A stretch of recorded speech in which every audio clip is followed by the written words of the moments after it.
सुंदरता देखकर, किसी की काया देखकर, किसी का स्वरूप देखकर उसकी ओर जो आकर्षण हो रहा है वो लस्ट है, वो लव नहीं है, वो प्रेम नहीं है, वो केवल एक वासना है।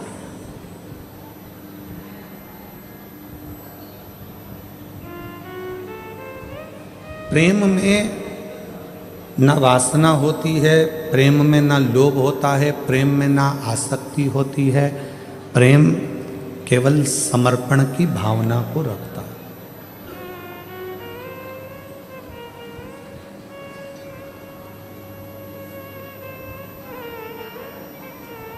एक माँ अपने बच्चे को बड़ा करती है, अपने बच्चे से प्रेम करती है, तो उसको उस बच्चे से कुछ चाहिए नहीं।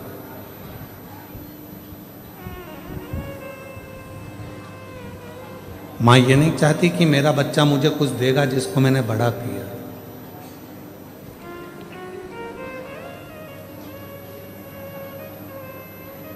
एक पिता अपने बच्चे से प्रेम करता है तो पिता ये नहीं सोचता कि मेरा बच्चा मुझे कुछ देगा।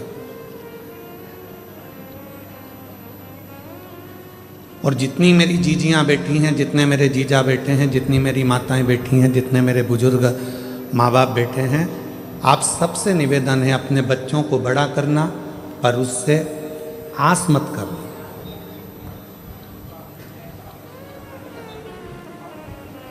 बच्चों को बड़ा करो, पर बच्चों से आस मत करो। जिसने आस करी उसने दुनिया में बहुत धोखा खाया। कई माताओं की आस रहती है मेरी बहू आएगी, गरम रोटी देगी, बहू आएगी, गरम भोजन देगी, बहू आएगी, मुझे पाँव पड़ेगी, बहू आएगी, मेरा सम्मान करेगी।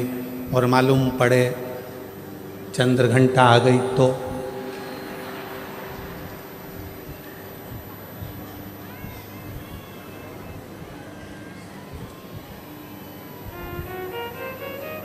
चंद्र घंटा माँ अम्बा दुर्गा भवानी का एक ऐसा नाम है जिस नाम पर लोग भले थोड़ा बहुत विचार कर लें कि चंद्र घंटा गुरुजी बोल दिए। शिव जी ने नाम रखा है माँ पार्वती का चंद्र घंटा। कब? जब भोलेनाथ माता पार्वती को विवाह कर कर लेकर आए।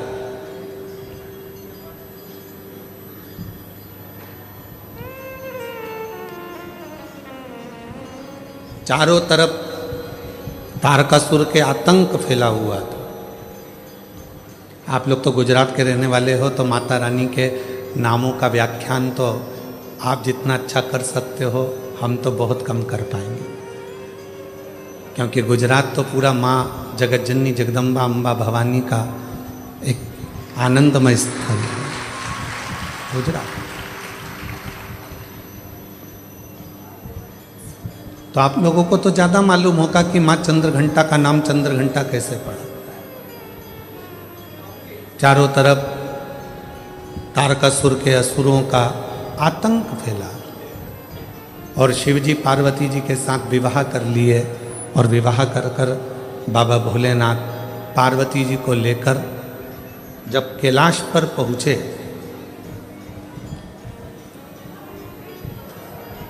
कोई उधर बैठकर भोजन कर रहा था शिवगण, कोई उधर बैठकर खा पी कर पड़ा हुआ था, कोई शिवगण अपने पूरे शरीर को नोच रहा था, कोई शिवगण उछल रहा था। पूरे कैलाश पर भगवान शंकर के गणों ने अपना पूरा जमा कर रखा था, आड़ा टेढ़ा। कुछ बर्तन उधर पड़े हैं, सोने का उधर पड़ा है, आसन उधर पड़ा है, सब सामान यहाँ वहाँ पड़ा था। और भोजन भी कोई एक गण लेकर आता या बनाता तो सब आपस में झगड़ा कर कर उस भोजन को ग्रहण करते।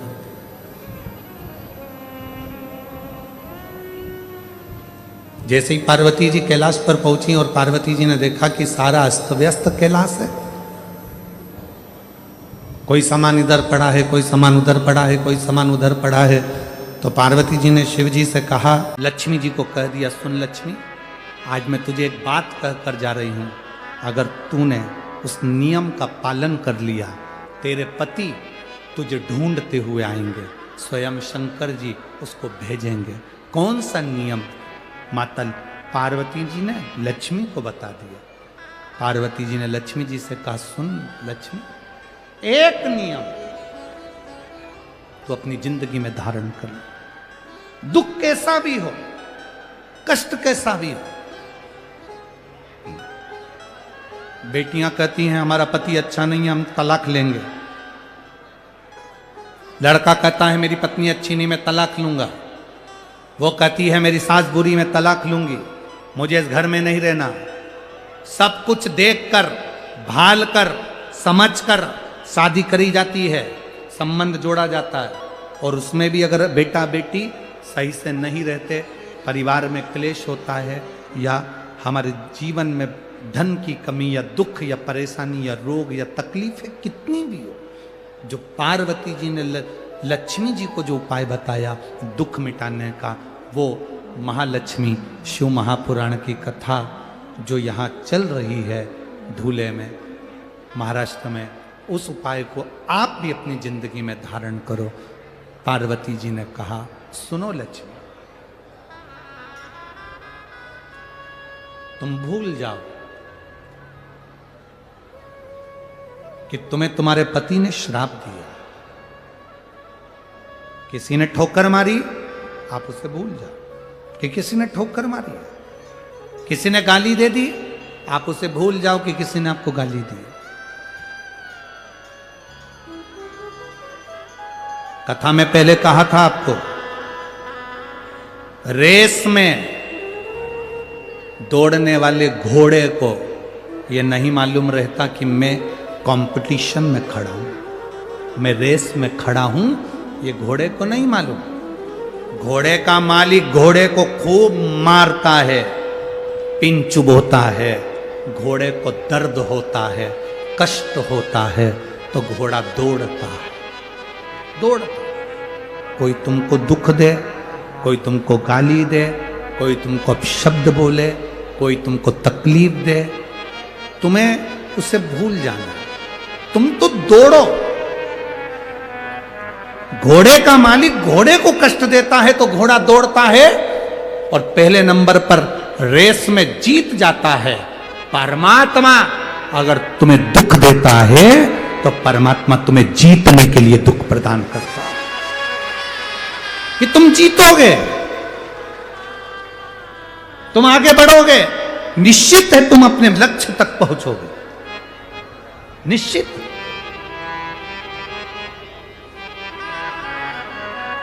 तुम अपनी मंजिल तक पहुंचोगे, ये निश्चित है। माता पार्वती जी ने लक्ष्मी जी से कहा, तू भूल जा, पहली बात याद कर कि तू भूल जा कि तेरे पति ने तुझे श्राप दिया था और तू अश्वी बनी, तू घोड़ी बनी। भूल जा,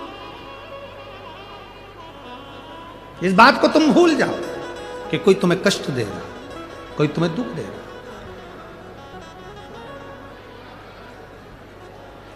एक जरा सा अगर कष्ट किसी के जीवन में आ जाए तो वो याद करता रहता है, मुझे मेरी सास ने ये शब्द कहे थे, मेरी ननंद ने ये बोला था, मेरे पति ने मुझे ये बोला था, मेरी भाभी ने मुझे ये बोला था। ना ना, भूल जाओ। गुरु की करनी गुरु भरेगा और चेले की करनी चेला उड़ जाएगा हंस अकेला।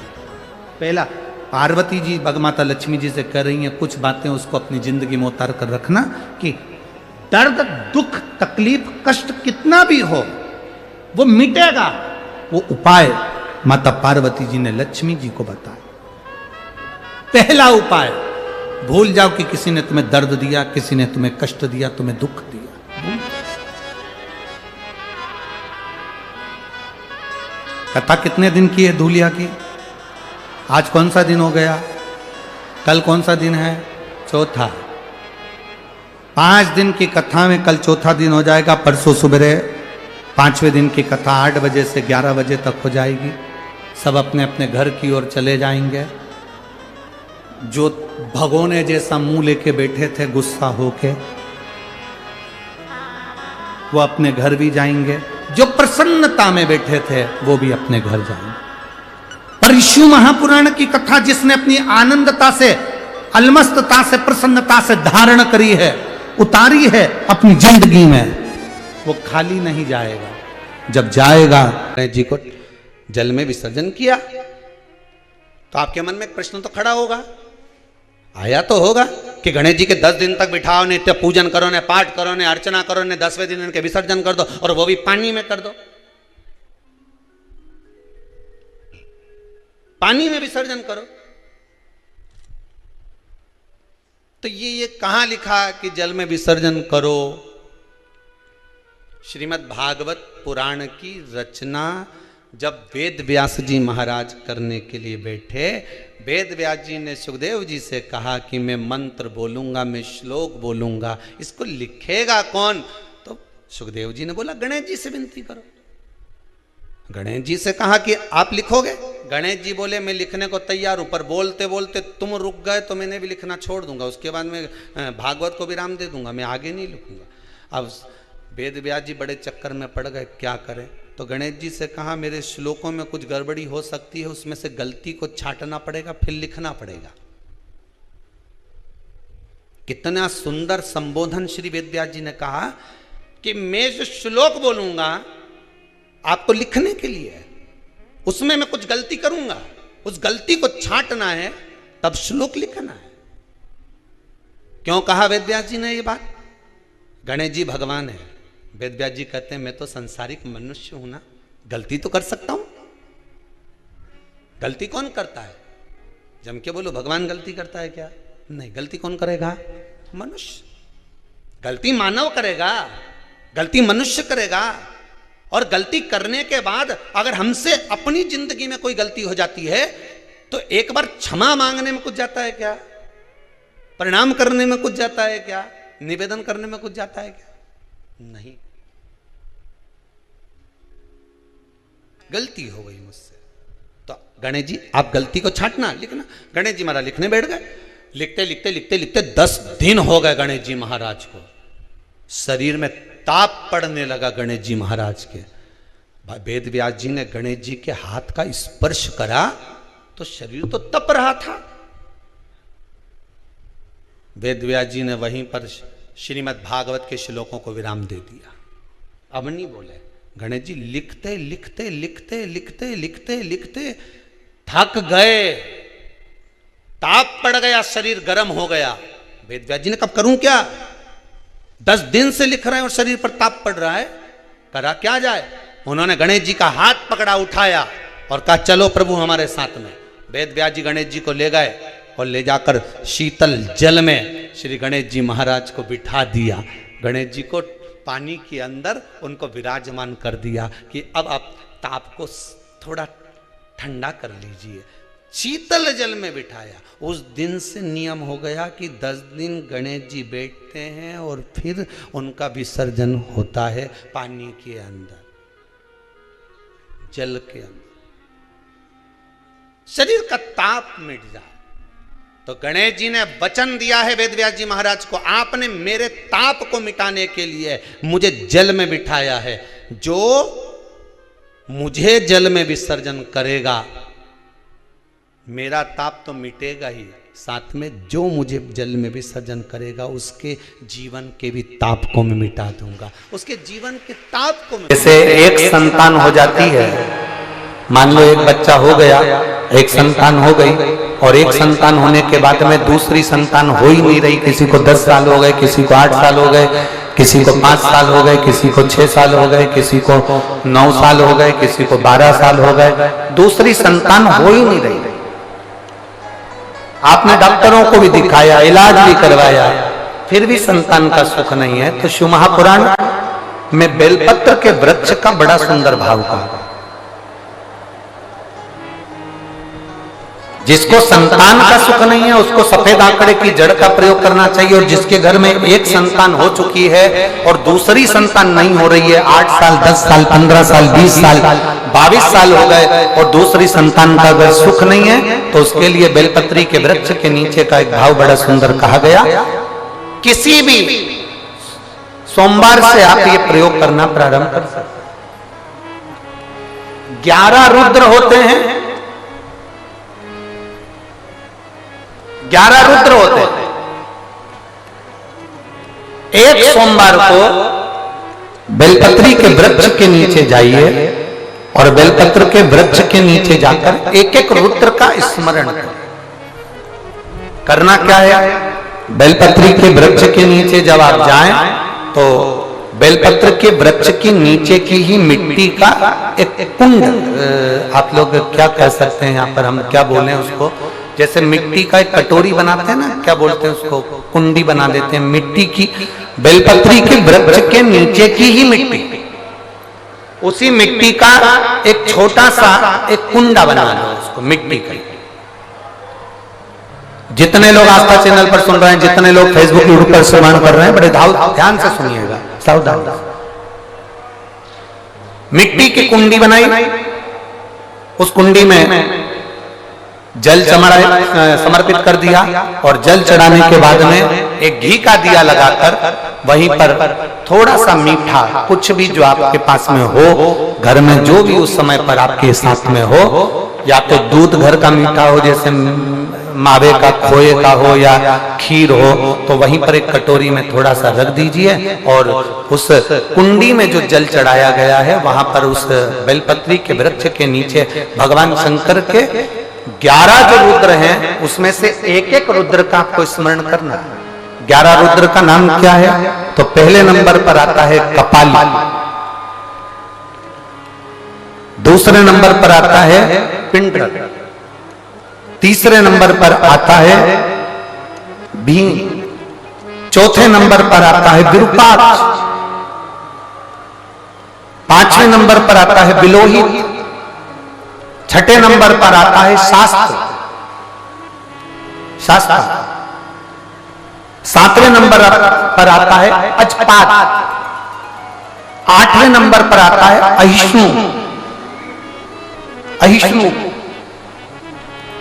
और 9वें नंबर पर आता है शंभु, 10वें नंबर पर आता है चंड और 11वें नंबर पर आता है भव।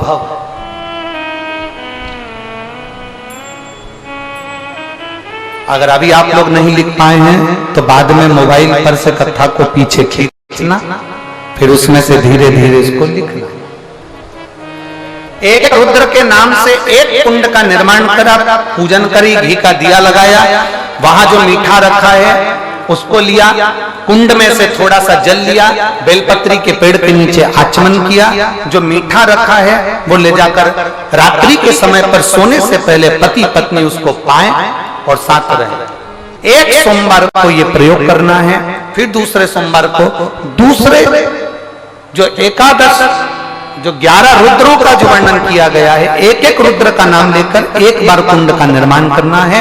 दूसरे सोमवार को जैसे एक बार आपने अगर कपाली नाम से पूजन करी, दूसरे नंबर पर पिंडरल नाम से पूजन करी, तीसरे नाम पर भीम नाम से, फिर आप विरूपाक्ष नाम से, ऐसे एक एक सोमवार करना है, 11 सोमवार। और 11 सोमवार जैसे तुम्हारे पूर्ण होंगे, भले 10 साल हो गए हों चाहे 15 साल हो गए हों, गर्भ जरूर घेरेगा और संतान की प्राप्ति जरूर। किसी किसी के यहाँ पर 11 रुद्र भी पूरे नहीं हो पाते हैं और गर्भ ठेर जाता है। लगभग 4-5 रुद्र पूरे होते हैं और गर्भ ठेर जाता है। तो आप जो 11 रुद्र हैं इनका स्मरण कर कर भी भगवान शंकर से प्रार्थना कर सकते, भगवान शिव से प्रार्थना कर।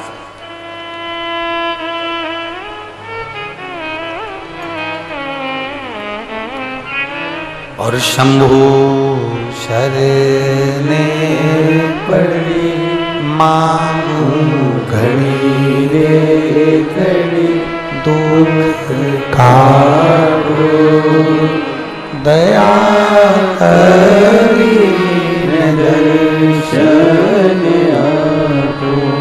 आप 11 रुद्र का स्मरण कर कर भी पूजन कर सकते। शिव कथा कर रही है भगवान। जिसका लीवर काम नहीं कर रहा, जिसकी किडनी काम नहीं कर रही,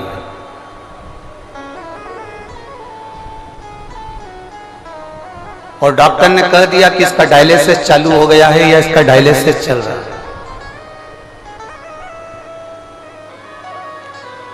बेलपत्री के पेड़ के नीचे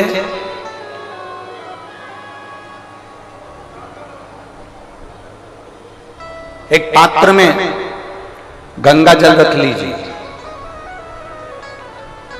एक कटोरी के अंदर एक पात्र में गंगा जल रख लीजिए और उसमें 7 बेलपत्र उस गंगा जल के अंदर, ये जो बेलपत्र हैं 7 बेलपत्र गंगा जल के अंदर, ये 2 पत्ती उस कटोरी के अंदर नहीं जाना चाहिए, बस उसमें से एक पत्ती उस गंगा जल के अंदर जाए। बहुत सावधानी से सुनिएगा, एक पत्ती उस गंगा जल के अंदर चली जाए। 7 बेलपत्र लेना है, एक एक बेलपत्र को इसी तरह से उसको रखना और भगवान शिव के कुंडकेश्वर महादेव का स्मरण करिए और अवधूतेश्वर महादेव का स्मरण करिए।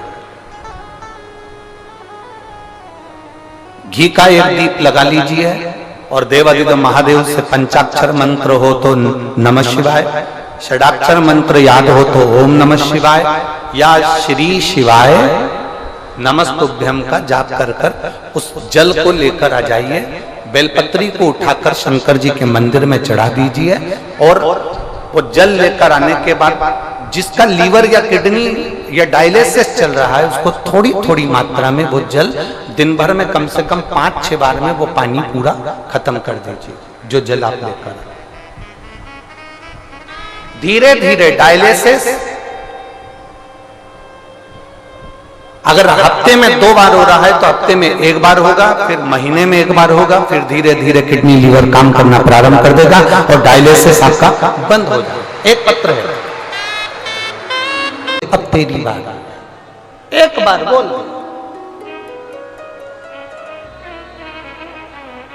हाथ में जल का पात्र हो, शंकर के मंदिर में जब तुम जा रहे हो, शिव के पास जब पहुंचो, जल से हाथ, ये लोटा जब जल का तुम बाबा को समर्पित कर रहे हो, जल चढ़ा रहे हो, उस समय पर बाबा से जरूर कहो, बाबा बहुत दिन हो गए, बहुत दुखी हूं, ए मेरे शंकर, मेरे कुबेरेश्वर महादेव, मेरे महाकाल राजा, मेरे इस हाथ को अब तुम पकड़ लो बाबा, बहुत दुखी हूं, अब तुम थाम लो बाबा। इतना मुझे बतला कब मेरी बारी है बाबा, इतना मुझे बतला दे, अब मैं बहुत हार चुकी, बहुत। सलाह देने वाले ढेर सारे मिलते हैं पर सहयोग देने वाले बहुत कम मिलते हैं, बहुत कम। सलाह देने वाले ढेर सारे मिलेंगे आपको, कोई आपसे कहेगा कि तू ऐसा कर ले, कोई कहेगा तू वैसा कर ले, कोई कहेगा तू ऐसा कर, कोई कहेगा तू वैसा कर, बहुत सारे मिलेंगे परंतु सहयोग देने वाले बहुत कम मिलेंगे, ना केवल।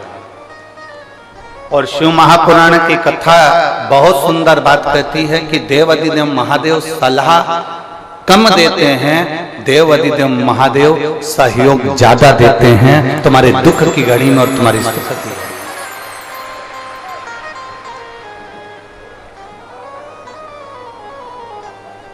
वो सहयोग ज्यादा देते हैं, वो सहयोग ज्यादा प्रदान करते हैं।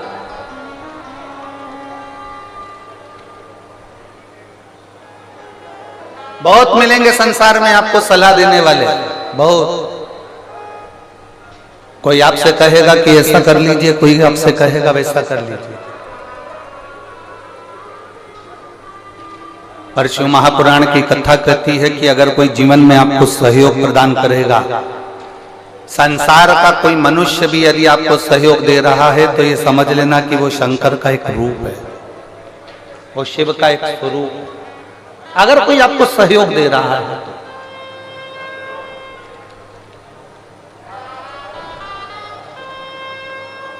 बहुत मिलेंगे। शिव महापुराण की कथा कहती है हमको ऐसे भी लोग मिलेंगे जो दिन रात आपको अपशब्द कहते मिलेंगे, दिन रात आपको गालियां देते मिलेंगे, आड़ा टेढ़ा बोलते मिलेंगे, अपशब्द कहते मिलेंगे। और बड़ा सुंदर संवाद हमारे यहाँ आता है। कोई कुत्ता कीचड़ में लथपथ है, कोई कुत्ता कीचड़ में पूरा की पूरा भिड़ा हुआ है, कोई कुत्ता कीचड़ में पूरा की पूरा भिड़ा है, पूरा की पूरा लथपथ, और वो उचक रहा है। वो कुत्ता उचक रहा है और दौड़ रहा है, कुत्ता कहीं पूंछ हिला रहा है, कुत्ता कहीं इधर उधर उचक रहा है। और आप बहुत अच्छे कपड़े पहने हो तो आप उस कुत्ते के पास जाओगे क्या? बोलो बोलो, जम के बोलो रे, नहीं जाओगे। कुत्ता अगर इधर उचक रहा है तो तुम थोड़ा दूर से निकल जाओ।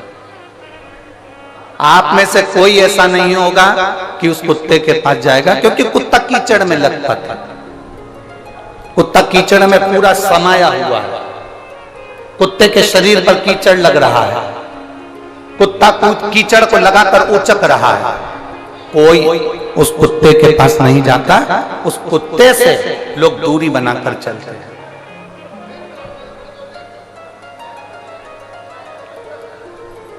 टीवी के बारे में उस कुत्ते से लोग दूरी बनाकर चलते हैं। दूरी, कोई कुत्ते के पास नहीं जाता।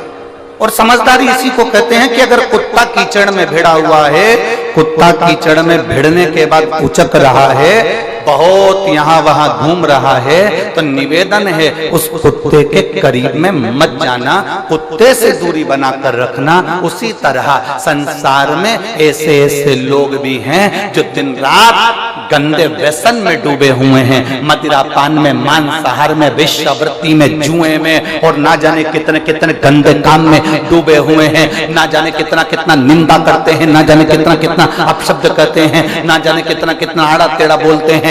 आपसे निवेदन है, आप ये जान लेना कि गंदे कुत्ते के पास में जाओगे तो आपके कपड़े गंदे हो जाएंगे, उसी तरह गलत व्यक्ति की संगति में जाओगे तो तुम्हारा भी जीवन व्यर्थ हो जाएगा। बेकार।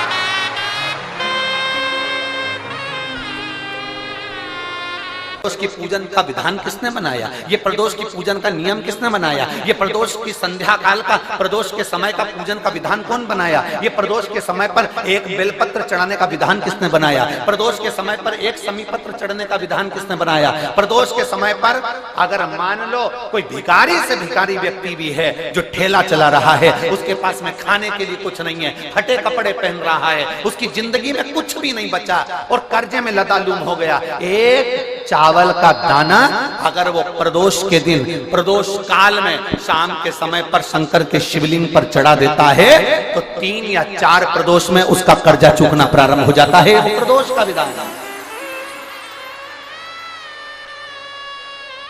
इतना ये प्रदोष का वर्णन करा किसने? इतना प्रदोष की महत्वता बताई किसने? कौन करे इतना वर्णन? अगर प्रदोष की महत्वता बताने वाला कोई है, इसीलिए मेरे शंकर भगवान माता सती को लेकर कुंभज ऋषि के यहाँ, अगस्त ऋषि के यहाँ कथा सुनने के लिए गए थे, क्योंकि उनके बराबर कोई शंकर के महत्व को बता नहीं सकता और प्रदोष के महत्व को नहीं बता सकता। सती मैया को प्रदोष का महत्व बताने के लिए शंकर सती जी को लेकर कुंभज बाबा के यहाँ गए थे, अगस्त ऋषि, कि प्रदोष के महत्व को तो जानो सती, तुम प्रदोष के महत्व को तो सती जानो, तुम प्रदोष के महत्व को तो सती पहचानो कि प्रदोष का महत्व क्या होता है, प्रदोष काल का महत्व क्या होता है, प्रदोष के समय का महत्व क्या होता है। जिस समय पर सूरज डूब रहा हो, चंद्र प्रकाशित हो रहा हो, दोनों का मेल हो रहा हो, ना तो पूरा सूरज डूबा है, ना पूरा चंद्र आया है, ना पूरा अंधेरा है, ना पूरा उजाला है, उस समय को प्रदोष काल कहा गया, उस समय को प्रदोष का समय कहा, प्रदोष काल कहा। अब कई लोग हमसे कहते हैं गुरुजी आप हमको प्रदोष का समय बताया करो कि प्रदोष काल किसको कहते हैं, प्रदोष का समय किसको कहते हैं।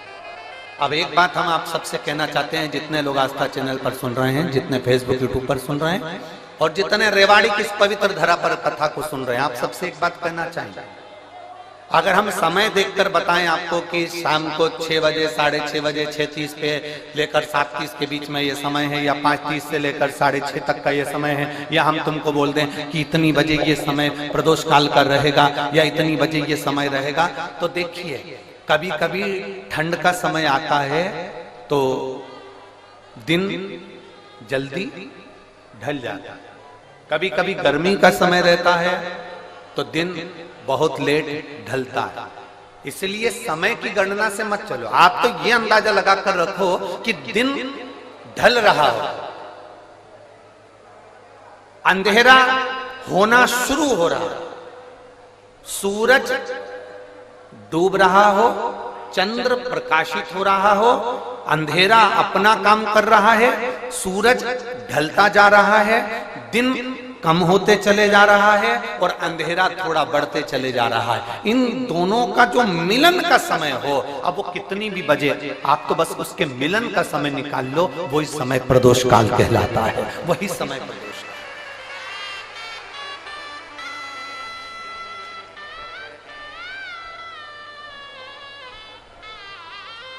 अब प्रदोष काल की पूजन का विधान किसने बनाया? कोई आपसे पूछे तो क्या बताओगे? जम के बोलो जल्दी से, कौन ने बताया था? अगस्त ऋषि।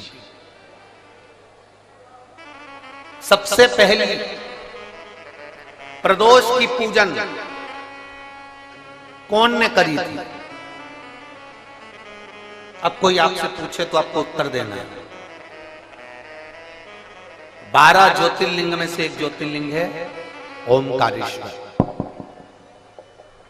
कौन सा ज्योतिर्लिंग है? सब बोलो। ओमकारेश्वर। विंध्य नामक पर्वत पर वो ज्योतिर्लिंग विराजमान। एक बार देवऋषि नारद भ्रमण करते करते विंध्य पर्वत पर आ गए।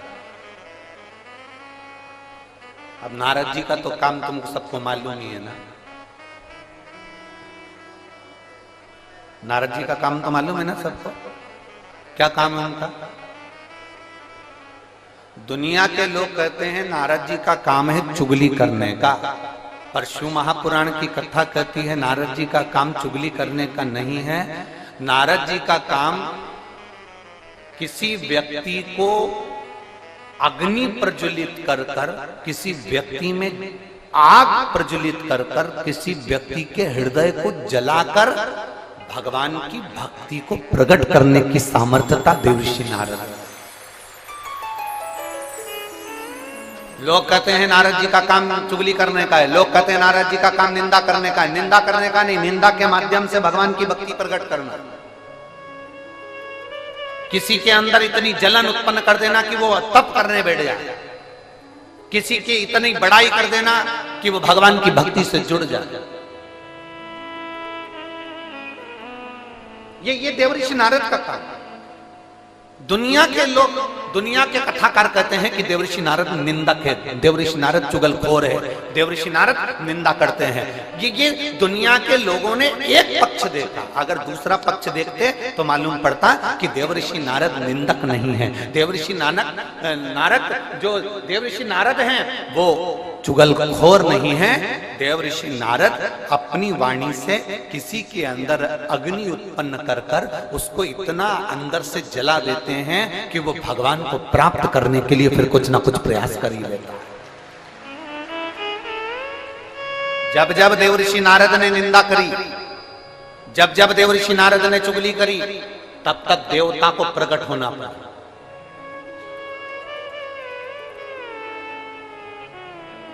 गए थे माता लक्ष्मी के पास में। देवऋषि नारद ने माता लक्ष्मी जी से कह दिया था, मैया बहुत भूख लग रही है, कुछ खाने का है क्या? बहुत तेज भूख लगी है, कुछ खाने का है आपके पास में? मैया ने अंदर से जाकर मोतीचूर का लड्डू ला कर दे दिया। नारद जी ने जो मोतीचूर का लड्डू खाया तो नारद जी ने कह दिया, मैया लड्डू तो अनसुईया जी के घर के थे, क्या जोरदार लड्डू बनाती है मैया, तुझे तो लड्डू बनाना भी नहीं आता लक्ष्मी मैया। अब तो लक्ष्मी जी को क्रोध आ गया। इतनी देर में नारद जी पहुंच गए पार्वती जी के यहाँ। पार्वती जी के यहाँ पहुंचते से कहा मैया भूख लग रही है, भूख बहुत तेज है। पार्वती जी अंदर गई, उन्होंने आकड़िया की रोटी काकड़िया की साग नारद जी को दे दी। नारद जी भोजन करते से बोले मैया रोटी तो अनसुईया जी के घर की थी, क्या रोटी बनाती है, क्या रोटी। अब पार्वती जी का हृदय जल गया।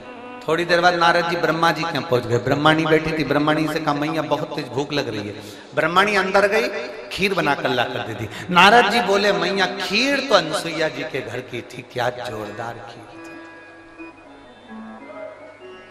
अब तो तीनों देवियां इकट्ठी हो गई। मोहल्ले की 3 माताएं अगर एक जगह पर मिल जाए तो समझ लेना कि किसी ना किसी की बुराई चालू है, किसी ना किसी की निंदा चालू है। अगर ये तीनों एक जगह पर मिल गई है ना तो जरूर किसी ना किसी की निंदा चल रही है, किसी ना किसी की बुराई चल रही है, पक्का।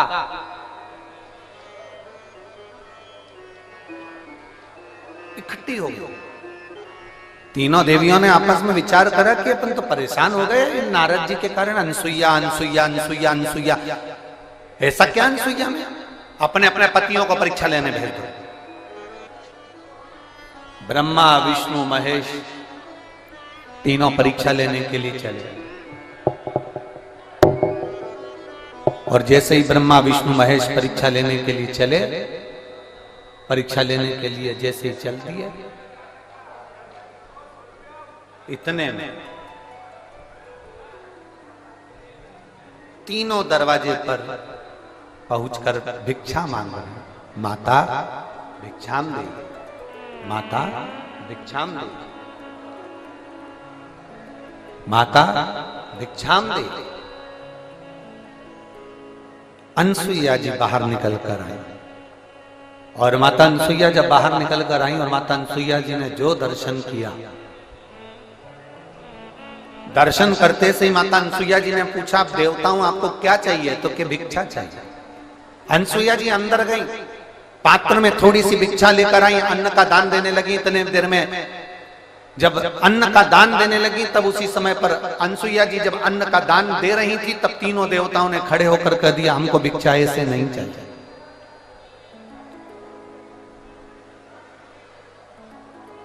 हमको ऐसी भिक्षा नहीं चाहिए। करा 16 सोमवार का उद्यापन करा, 16 सोमवार का नियम लिया, 16 सोमवार की पोथी पढ़ी, 16 सोमवार की कथा पढ़ी, 16 सोमवार पे चूरमा बनाया। किसी ने 3-3 बार व्रत करा, किसी ने बेलपत्री का करा, किसी ने चूरमे का करा, किसी ने मिश्री का करा। बोलो सही है, करा लोगों ने। पर जितने लोग आस्था चैनल पर कथा सुन रहे हो, जितने लोग इस फेसबुक पर कथा सुन रहे हो, जितने छिंदवाड़ा की पवित्र भूमि पर कथा सुन रहे हो, हम इनसे पूछना चाहते हैं 5 व्रत नहीं, 6 व्रत नहीं, 7 व्रत नहीं, 11 व्रत नहीं। हमारे सनातन धर्म में तो 11, 21, 51, बोलो सही है, 7, 5 ऐसा नियम चलाया है हमारे सनातन धर्म का कि 5 व्रत करना है, 7 व्रत करना है, नवरात्रि के 9 व्रत करना है, 11 व्रत करना है, 21 व्रत करना है, 31 करना है, 108 करना है, 1008 करना है। ऐसा नियम हमारे शास्त्रों का चलाया। फिर आखिर 5 व्रत नहीं, 7 व्रत नहीं, 6 व्रत नहीं, 4 व्रत नहीं, 3 व्रत नहीं, 16 व्रत का नियम कहां से आया? 16 व्रत ही क्यों? 15 नहीं, 14 नहीं, 13 नहीं, 12 नहीं, 11 नहीं, कितने? 16। ये 16 व्रत का नियम कैसे? ये कहां से आ गया 16 व्रत का नियम? कोई आपसे पूछ सकता है, आपके घर के बच्चे कह सकते हैं मम्मी ओ माँ क्या कर रही हो? मैंने कहा बेटा मैंने 16 सोमवार के व्रत उठाए। 16 सोमवार के व्रत उठाए? हाँ। क्या करती है उसमें? बेटा शाम के समय जब तीसरा पहर होता है, प्रदोष काल होता है, प्रदोष का जो समय होता है, शाम का जो समय होता है, उस शाम के समय पर हम 16 सोमवार का पूजन करते हैं। शिव जी का शिवलिंग का निर्माण करना या शंकर भगवान का शिवलिंग में उसकी पूजन अर्चना करना, उसका निर्माण करना और पूजन करके जो भी चीज से हमने सोमवार करे हैं, जो 16 सोमवार के प्रथम सोमवार में चूरमे से करो, चाहे तुम बेलपत्री से करो, चाहे तुम मिश्री से करो, जिससे तुम पहला व्रत करोगे, 16 की 16 व्रत उसी चीज से होंगे, उसी प्रसाद से होंगे। बच्चे कहेंगे मां ये 16 व्रत का विधान कहां से आया? 16 व्रत का नियम कहां से आया? आपके बच्चे पूछ सकते हैं, आपसे पूछेंगे, आपके बच्चे आपसे पूछेंगे कि ये 16 व्रत का विधान कहां से आया, 16 व्रत का नियम कहां से? तब आपको बताना है। अवंतिकापुरी उज्जैनी में एक कन्या रहती थी जिसका नाम सुगंधा था। बड़े ध्यान से सुनना, 16 सोमवार के व्रत तो आपने बहुत करे हैं, पर 16 सोमवार में 16 सोमवार का नियम कहां से आया? 15 नहीं, 14 नहीं, 5 नहीं, 6 नहीं, 7 नहीं, 21 नहीं, 20 नहीं, 16 का नियम कहां से आया? वो 16 के नियम को जाने। और यहीं से 16 सोमवार व्रत की प्रारंभता है, इस कथा की प्रारंभता। और जिन जिनको स्मरण में ना हो, मेरी माताओं से निवेदन है, जिनको नहीं मालूम है कि 16 सोमवार के 16 व्रत का विधान कहां से आया, उनको आप सुना सकते हो, आप उनको बता सकते हो। अवंतिकापुरी में एक सुगंधा नाम की एक बड़ी सुंदर कन्या रहती थी, बड़ी सुंदर थी। उसमें उसके चेहरे पर बड़ा आकर्षण था, उसके चेहरे पर बड़ी चमक थी, उसके चेहरे पर बड़ी रौनक था, बड़ी रौनक। अब उसकी माता सुगंधा की जो मां थी, सुगंधा जो कन्या थी, उसकी जो माता थी जिसका नाम रेणुका था, वो रेणुका एक काम बड़ा विचित्र करती थी। किसी भी देवालय में जाती थी, किसी तीर्थ में जाती थी, किसी मंदिर में जाती थी, किसी शिवालय में जाती थी, किसी तीर्थ स्थान पर जाती थी, पुष्प साथ में ले जाए ना ले जाए, प्रसाद साथ में ले जाए ना ले जाए, सोना चांदी दान करने के लिए ले जाए ना ले जाए, पैसा धेला कहीं चढ़ाने ले जाए ना ले जाए, वो एक इत्र की शीशी में रुई को भिगोकर एक डब्बी में भरकर लेकर जाती थी। और उसका नियम था वो रेणुका का कि वो रुई, वो कपास, वो जो इत्र लगा हुआ, जो पदार्थ, जो इत्र लगी हुई जो रुई है, उस रुई को, उस कपास को भगवान के दरवाजे पर, चौखट पर उसको लगा कर आती थी। ये रेणुका का नियम था, ये सुगंधा की मां का नियम था।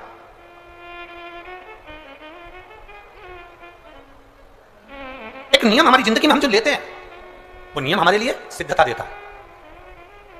आप में से कई माताएं ऐसी बैठी होंगी जिन्होंने नियम लिया होगा कि मैं शिव जी के मंदिर में जब भी जाऊंगी, मैं देवादिदेव महादेव के मंदिर में जब भी जाऊंगी, मैं शंकर भगवान के मंदिर में जब भी पहुंचूंगी तो वहां झाड़ू लगा दूंगी, मां पोछा लगा दूंगी। बैठी हैं ऐसी माताएं यहाँ पर जो मंदिर में जाकर कभी झाड़ू पोछा लगा देती हैं? तो आप जाकर शिव के मंदिर में बुआरी लगा रहे हो, झाड़ू लगा रहे हो, पोछा लगा रहे हो, या जो बहुत सारे दिए लोग लगाकर चले जाते हैं, जलाकर चले जाते हैं, दिए ठंडे हो जाते हैं, उन दियों को भरकर एक डलिया में, एक खोखे में, एक जगह पर ले जाकर आप रख देते हो, उसका पुण्य कितना है? शिव महापुराण की कथा करी, कितना पुण्य है।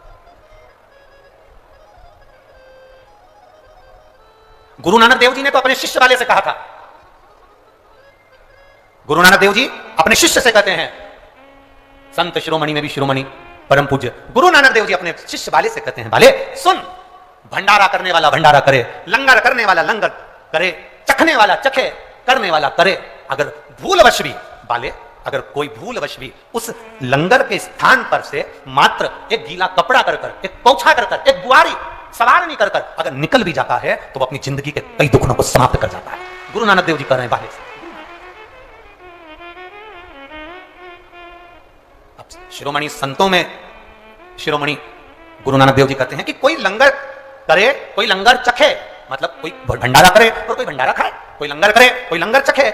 अगर वो चखने वाला भी उठकर चले गया और वहां पर से आप अगर निकल कर जा रहे हो और आपने अगर मात्र वहां सवार नहीं, आपने मात्र झाड़ू भी लगा दी, पोछा भी लगा दिया, उसको कहीं ना कहीं किसी ना किसी रूप में आपने सेवा कर दी, तो उस सेवा का फल क्या है? तो गुरु नानक देव जी कहते हैं उसका फल यह है कि आपकी जिंदगी में जितने जितने दुख, जितनी जितनी तकलीफें आपकी जिंदगी में, जितना जितना कष्ट आपके जीवन में, जितना जितना रोग, जितनी जितनी तकलीफें आपके जीवन में आ रही होती हैं, वो सारी की सारी तकलीफें अपने आप समाप्त होती चली जाती है, अपने आप समाप्त होती। अब रेणुका नियम था, एक इत्र की शीशी में से इत्र निकाल लेती थी, उस इत्र को रेणुका वो भगवान की जो चौखट थी, भगवान का जो द्वार था, भगवान की जो दरवाजा था, भगवान का जो द्वार था, भगवान की जो चौखट थी, उस चौखट पर उसको लगा देती रेणुका। उसका फल क्या मिला? अभी इस पत्र के माध्यम से अपन ने सुना, इन्होंने जो फोटो लगाए करे सब, इस पत्र के माध्यम से अपन ने देखा कि डॉक्टर ने कह दिया, डॉक्टर ने बोल दिया कि गर्भाशय में जो बच्चादानी है उसमें इतना तत्व नहीं, इतना बल नहीं है उस बच्चेदानी में कि वो बच्चा सहन करे। और पहले भी आपको कथा में कहा, देवता देते हैं पल्ला झाड़ कर और महादेव देते हैं छप्पर झाड़। ये महादेव की देने की रीति बड़ी विचित्र है। आपने टीवी पर कई बार कथा सुनी होगी, उस कथा में आपने बहुत सारे बच्चों को देखा होगा कि जिन्होंने महादेव से प्रार्थना करी तो महादेव ने थोड़ा कह देते हैं कई बार कि मैंने उसको अपनी प्यार के जाल में फांस कर उसको अपनी मुट्ठी में रखा है,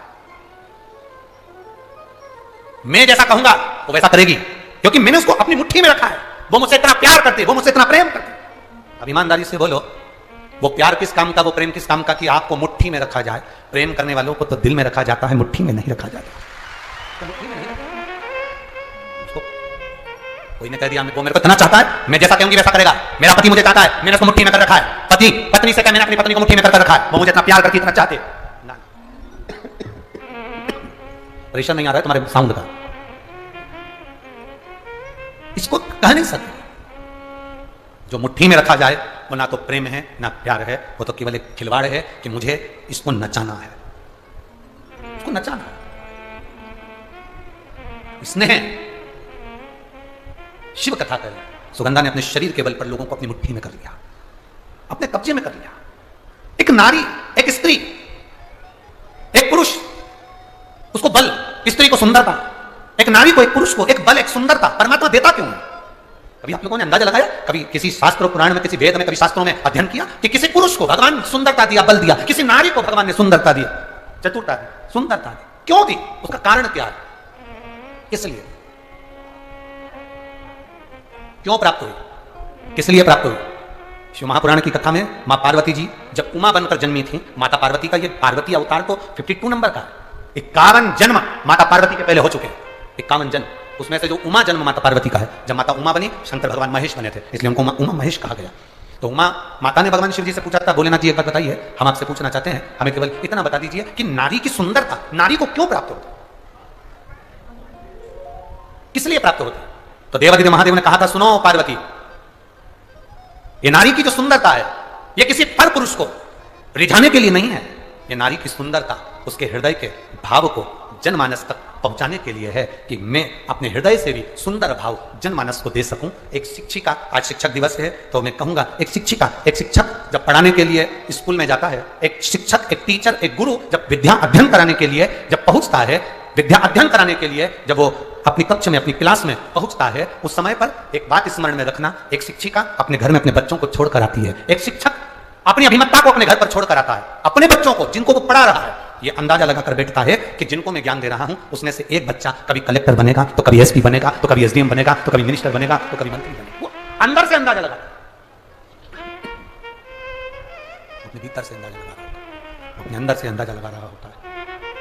शिव कथा कह रही है, भगवान शंकर का संवाद कर रहा है, शिव महापुराण वर्णन कर रही है, शिव तत्व कह रहा है। सुगंधा ने अपने शरीर के बल पर ना जाने कितनों को अपने काबू में कर लिया, काबू में तो कर लिया। एक दिन क्या हुआ, अवंतिकापुरी में ऋषियों का आगमन हो गया। ऋषि कुमार आए, अवंतिकापुरी में बैठे और चित्रा मां के तट पर बैठकर अवंतिकापुरी में ऋषिगण सबकी सब तप साधना में लीन होने लगे। इनकी सुंदरता को देखकर, इनके स्वरूप को देखकर सुगंधा ने विचार करा, क्यों ना इनको भी मैं अपनी मुट्ठी में कर लूं, इनको भी मैं अपने कब्जे में कर लूं और इनको भी मैं अपनी चाल में चलाऊं। सुगंधा ने अपने शरीर की सुगंध के माध्यम से ऋषियों के सामने अपनी सुंदरता का जाल फैलाना प्रारंभ किया।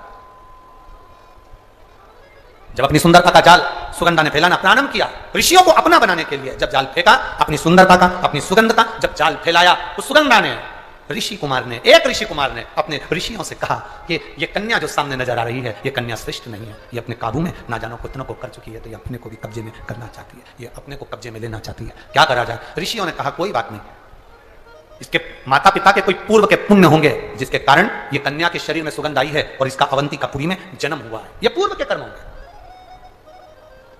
छिंदवाड़ा वालों के जितने भी श्रोता भाई बहन यहां पर कथा सुन रहे हैं, 16 सोमवार शिव महापुराण की कथा को 5 दिवस तक आप श्रवण कर रहे हैं, कभी अंदाजा लगाना कि आपके पूर्व के कोई पुण्य जरूर होंगे, उस पुण्य के बल पर यह शिव पुराण आपको मिली है। पुण्य नहीं होता तो कोई कथा में नहीं होता। एक पत्र आया है, देखिए, मेरा नाम भूमिका दिनेश बेसरा है, मेरा नाम भूमिका दिनेश बेसरा है, मेरी उम्र 15 वर्ष है। कहीं बेटी है? भूमिका दिनेश बेसरा, बेटी, कहीं बेटी हो तो हाथ हिला सकती हो, दोनों हाथ ऐसे हिलाओ अगर कहीं बेटी हो तो। बेटी है? पीछे है, एक बार हाथ हिला दो बेटा, ऐसा दिख रही है? दिख गई? मेरा नाम भूमिका दिनेश बेसरा है, मैं 15 साल की बेटी हूं। गुरुदेव, गुरुदेव 13/10/2022 को मैं स्कूल में चक्कर खाकर गिर गई थी। मुझे मेरे मम्मी पापा ने दवाखाना ले गए, डॉक्टर को पता नहीं चला कि मुझे बीमारी कौन सी हुई, तो मुझे एक IIMS हॉस्पिटल में ट्रांसफर किया गया। मेरी तबीयत ठीक नहीं, मुझे ICU में डाला गया, मेरी जांचें चालू हुई और जांच जब चलने लगी तब CBC की रिपोर्ट जब आई तो पता चला कि मुझे ब्लड कैंसर है। ब्लड कैंसर है, अब करते क्या गुरुदेव? ऐसा हमारा परिवार भी नहीं कि अधिक धन भी हो, पर गुरुदेव ब्लड कैंसर का पता चला, परिवार में मेरी मम्मी मेरे पापा को बहुत रोना आया। तब मेरी मम्मी ने पापा से कहा, चिंता मत करो, सारी समस्या का हल, एक लोटा जल है, पास में शिव मंदिर है, मैं वहां जल चढ़ाती हूँ, लेकर आती हूँ। डॉक्टर से कहा, आप अपना काम करो, इस बच्ची का इलाज करिए। और डॉक्टर ने कहा, ये ऐसी बीमारी है ब्लड कैंसर की, ये कभी समाप्त नहीं होती, ये रहती है। गुरुदेव, मेरी मम्मी ने भी कह दिया, एक डॉक्टर आप हो और एक डॉक्टर वो कुबेरेश्वर महादेव है, शिव है, वो भी तो बैठा है, करेगा वो। और गुरुदेव डॉक्टर ने कहा था कि इसका इलाज जिंदगी भर चलेगा, ये ब्लड कैंसर है। एक कैंसर वो होता है जो शरीर में किसी रोग से हो जाए, कहीं स्थान पर हो जाए तो उसको काट दिया जाता है, ऑपरेशन कर दिया जाता है, कीमो दे दिया जाता है, कैंसर धीरे धीरे ठीक, ये ठीक होना नहीं। पर बाबा का क्या गुणगान करूं गुरुदेव, डॉक्टर ने अपना इलाज किया, थोड़ा दिन हमें हॉस्पिटल में रखा, शिव जी पे चढ़ा हुआ जल मेरी माँ मुझे देती रही, बाबा का मैं क्या गुणगान करूं गुरुदेव, बाबा ने मुझे संभाल लिया। डॉक्टर ने कह दिया अब तुम्हारे को कैंसर की मात्रा ना के बराबर हो गई है, अब तुम ठीक हो गई हो। ये बाबा को मैं प्रणाम करने के लिए यहाँ आई। बेटी आई है, हाथ हिला बाबू, ये बेटी आई है, आई है, अगर जगह हो तो आप मंच पर आ जाओ बाबू, बेलपत्र बाबा की आपके लिए है। श्री शिवाय नमस्ते। भूमिका दिनेश बेसरा, अब मैं बिल्कुल ठीक हो गई हूं गुरुजी। मेरी मम्मी ने कहा था जहां कथा होगी वहां जाकर प्रणाम करने के लिए लेकर जाऊंगी, मेरी बेटी ठीक हो जाए, इसलिए हम यहां प्रणाम करने के लिए आए हैं गुरुदेव, बाबा को नमन करने के लिए। शिव तत्व होता ही ऐसा।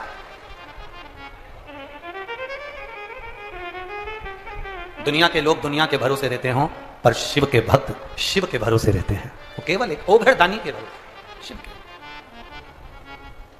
मेरे बाबा दया करना, मैं तेरे भरोसे, मेरे बाबा दया करना, मैं तेरे भरोसे, ना घर के भरोसे हूँ, ना परिवार के भरोसे हूँ, ना घर के, आप भी बोलिए, ना परिवार के भरोसे हूँ, भोले बाबा दया करना, मैं तेरे भरोसे हूँ, मेरे बाबा दया करना, मैं तेरे भरोसे। शिव के भरोसे रहे, शंकर ओखड़ी के भरोसे रहे, हम उसकी स्तुति में लीन रहे। दुनिया का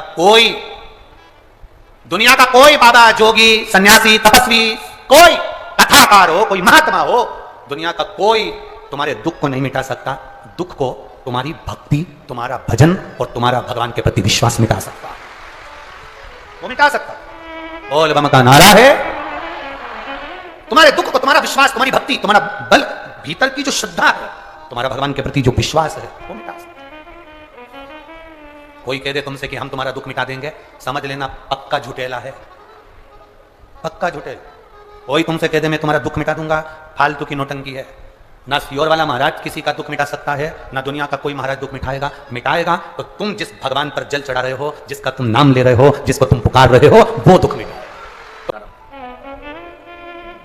कोई तुमसे पूछे ये 16 सोमवार कहां से आए, 16 सोमवार का नियम कहां से चालू हुआ, तब और 16 सोमवार व्रत लेने के भी महीने बताएं, कौन से महीने से 16 सोमवार उठाना चाहिए, कौन से महीने से 16 सोमवार का व्रत चालू करना चाहिए, महीना बताया शास्त्रों में उसका वर्णन किया गया, कौन से महीने, कौन से 16 सोमवार का जो व्रत है, 16 सोमवार तुम 16 श्रृंगार कर तुम ये 16 श्रृंगार कर जब दुनिया के लोगों को अपनी ओर आसक्त करती हो, 16 श्रृंगार कर जब तुम दुनिया के लोगों को अपने काबू में करती हो, 16 श्रृंगार कर जब दुनिया के लोगों को तुम अपना बना लेती हो, तो सुनो ए सुगंधा, तुम 16 कला में निपुण भगवान चंद्र के 16 सोमवार का व्रत प्रारंभ करो, तुम्हें देवादिदेव महादेव तुम्हारे होंगे और तुम्हारा जीवन फिर कल्याणप्रद हो जाएगा, फिर कल्याण। ये सुगंध है। 16 सोमवार कोई साधारणता है। बच्चा है, हाँ लियो, आजा बेटा। भूमिका दिनेश बेसरा, यहाँ 15 वर्ष का ये बच्चा, जिसने बच्चे ने लिखा पत्र, एक बार इस बच्चे का विल पावर मजबूत करिए कि इस बच्चे ने ब्लड कैंसर जैसे रोग को भी समाप्ति की ओर लेकर अपने भाव से, एक छोटे से बच्चे का जो जीवन होता है वो बड़ा सादगी का होता है, पर बच्चे बड़ी बीमारियों से जूझ कर भी भगवत स्मरण के बल पर, शिव भक्ति के बल पर आगे बढ़े।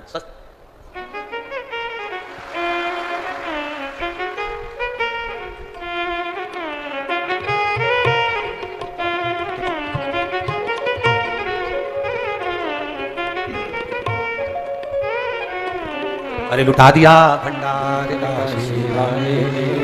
कर दिया माला, ये जीवन का एक लक्ष्य हो, परमात्मा की प्राप्ति का केंद्र बिंदु है शिव। आपका विश्वास, आपकी दृढ़ता से शंकर की प्राप्ति। यहां सुगंधा ने ऋषियों से पूछा मैं करूं तो करूं क्या, तो कहा 16 श्रृंगार कर दुनिया को रिझाते हो, 16 सोमवार कर महादेव को रिझाया जा सकता है, उसको रिझा। कब से प्रारंभ करूं?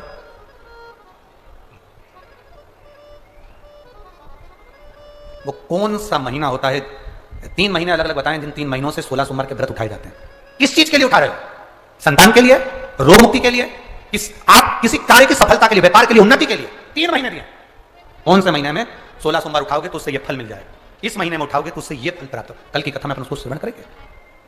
एक बिंदु नाम का ब्राह्मण, जिसके प्राण छूटे, धन चुराते चुराते वो पानी में गिर गया, उसके प्राण चले गए, जिसकी धर्मपत्नी चंचुला देवी ने शिव महापुराण की कथा का स्मरण तुमरुका जी के मुख से श्रवण किया। भगवान शादी के समय पर मंगलसूत्र गले में पहनाया जाता है। क्यों पहनाते हैं मंगलसूत्र? क्योंकि उस मंगलसूत्र में कुछ दाने काले होते हैं, कुछ दाने पीले होते हैं। कुछ दाने सोने के होते हैं पीले कलर के, कुछ काले कलर के होते हैं, और बीच में एक छोटा सा पेंडिल हो जाता है मंगलसूत्र। वो मंगलसूत्र शादी के मंडप में लड़का लड़की को इसलिए पहनाता है कि इस मंगलसूत्र को तुम देख लो, जैसा यह मंगलसूत्र है वैसा ही हमारा जीवन रहेगा। कुछ दिन काले रहेंगे तो कुछ दिन पीले रहेंगे, कुछ दिन सुख के रहेंगे तो कुछ दिन दुख के रहेंगे। पर चिंता मत करना, ये सुख और दुख के दिनों में जब हम पूर्ण तरह से निकल जाएंगे तब आखिरी में एक पेंडिल आता है। उसी तरह फिर हमारी जिंदगी में एक आनंद का दिन जरूर आएगा। चिंता मत, वो दिन जरूर आएगा, वो दिन अपनी जिंदगी में खुशी का दिन जरूर आएगा, सुख का दिन जरूर आएगा।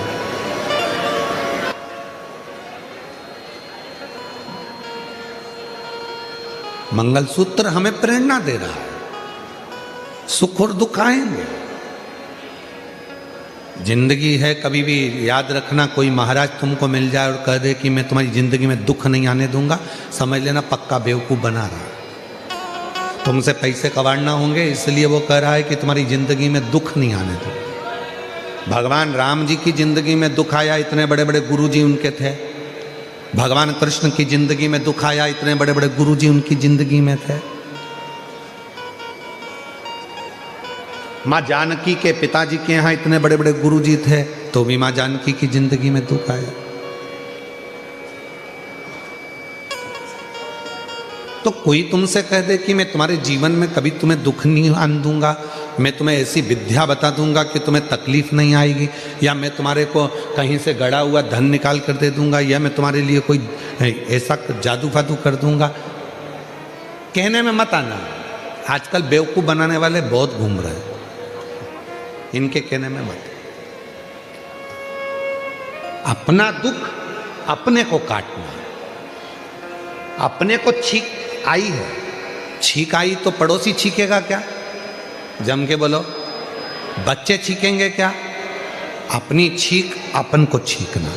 अपने को खांसी आई, अपने को खांसी। अभी हमारे गले में खराश आ रही थी और हम माइक बंद करके तुमको इशारे में बोले खराश लो,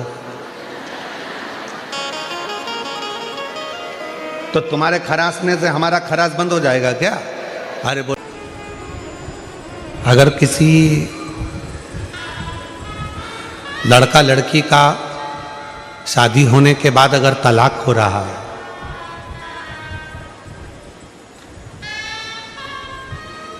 लड़की और लड़के का यदि तलाक हो रहा है और दोनों का अगर कहीं ना कहीं थोड़ा बहुत भी स्नेह है, और उसमें से अगर दो में से कोई एक ने भी ये ठान लिया कि मुझे तलाक नहीं चाहिए, मेरी धर्मपत्नी के साथ मुझे रहना है, या पत्नी ने ठान लिया कि मुझे मेरे पति के साथ रहना है, मुझे तलाक नहीं चाहिए, और पति तलाक लेना चाहता है किसी परिस्त्री के चक्कर में, किसी दूसरे के कहने पर, परिवार के कहने पर, या लड़की तलाक लेना चाहती है किसी दूसरे के चक्कर में, किसी परिवार के कहने पर या किसी अन्य व्यक्ति के कहने पर, और वो नहीं चाहता कि तलाक हो, लड़की नहीं चाहती कि तलाक हो, तो आज भी एक नियम है महाराज जी, आप अगर कर कर देखेंगे आके, अगर कोई परिचित में अगर किसी का तलाक हो रहा है, छूट रहा है, संबंध खत्म हो रहा है, तो आज भी महाराज श्री हरि और हर इन दोनों का साझा कर कर, यदि नंदी से लेकर भगवान शंकर के शिवलिंग तक, नंदी से लेकर भगवान शंकर के शिवलिंग तक एक मौली को आप लोग क्या कहते हैं गुजरात में? वो मौली जो हाथ में बांधते हैं उसको क्या बोलते हैं गुजरात में? नाड़ा, लच्छा, मौली, जो लाल पीला धागा होता है ना जिसको हाथ में बांधते हैं पूजन के टाइम पर, तो वो लच्छा, वो नाड़ा, वो मौली जो है वो जो बांधने वाला है, नंदी का जो एक चरण खड़ा हुआ है, बाकी का चरण एक आगे का नीचे दबा हुआ है, पीछे का चरण भी दबा है, पर एक नंदी का चरण ऊपर है। उस चरण से लेकर भगवान शंकर के शिवलिंग तक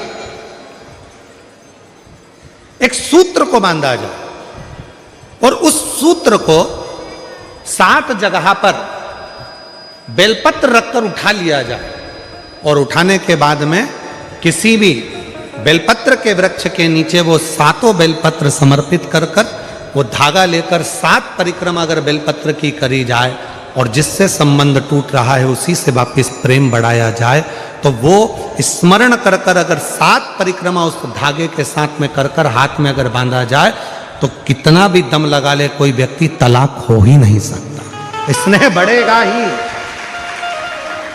प्रेम बढ़ेगा ही, वो टूट नहीं सकता, उसको तोड़ा नहीं जा सकता।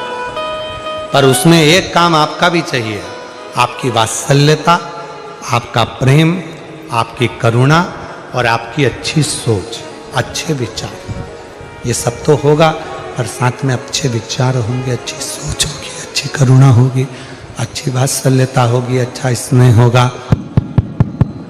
अच्छा प्रेम होगा, अच्छा मन होगा, तो ही तो सब श्रेष्ठ होगा, तभी तो श्रेष्ठ होगा। स्नेह को बढ़ाए, प्रेम को बढ़ाए। शिव कथा कह रही है, आप लोगों को मालूम है कि नहीं मालूम वो हमको नहीं पता, पर जब किसी शिवलिंग की प्राण प्रतिष्ठा होती है और सामने जो नंदी बैठता है उस नंदी से शिवलिंग तक एक सूत्र जमीन के अंदर दबाया जाता है जिसको सोमसूत्र भी कहते हैं। एक सोने का तार, चांदी का तार या तांबे का तार या पीतल का तार नंदी से लेकर शंकर भगवान के शिवलिंग तक उसको स्थापना के समय पर भूमि में उसको दबा दिया जाता है, शिव से नंदी तक के बीच, शिव नंदी। कई लोग पूछते हैं गुरुजी इस तार का इतना महत्व क्यों होता है, क्या कारण होता है कि इस तार को दबाया जाता है, इस सोमसूत्र को लगाया जाता है, आखिर इसका इतना महत्व क्यों होता है, क्या कारण है इसका? इसका कारण केवल एक होता है कि यदि मान लो कोई व्यक्ति शंकर भगवान के शिवलिंग में जाकर जल नहीं चढ़ा पाया, कोई शंकर जी के शिवलिंग तक नहीं पहुंच पाया और मंदिर के बाहर से भी अगर वो निकल कर चले गया और उसके मन में कोई कामना आ गई तो वो नंदी के कानों में पड़ जाती है और नंदी उसको शंकर भगवान तक कह देते हैं और व्यक्ति का कार्य सफल होना प्रारंभ होता है। सूत्र की इतनी प्रधानता, सूत्र की इतनी महत्वता। बोल बम का नारा है, जम के बोलो जरा, बोल बम का नारा है श्री शिवाय। उस सूत्र का इतना महत्व है। बचपन में जो आपने भजन किया, बचपन में जो आपने देवादिदेव महादेव को एक लोटा जल समर्पित किया, बचपन में जो आप भगवान शंकर के मंदिर तक गए हो, जवानी में जो आपने भगवान शंकर का भजन किया है, जवानी में जो आप शिव के मंदिर तक गए हो, जैसे बचपन जवानी में भजन किया जाता है तो वो भजन बचपन जवानी में एक लोटा जल अगर शिव जी को समर्पित किया जाता है तो वो एक लोटा जल बचपन जवानी में जो तुमने भगवत नाम का कीर्तन करा, राम नाम, कृष्ण नाम, शिव नाम, विट्ठल, पांडुरंगा, हरि विट्ठल, जो तुमने भजा है, भगवान का जो भजन किया, वो तुम्हारा भजन कभी भी बूढ़ा नहीं होता। तुमने जो बचपन और जवानी में जो भजन किया वो भजन तुम्हारा कभी बूढ़ा नहीं होता।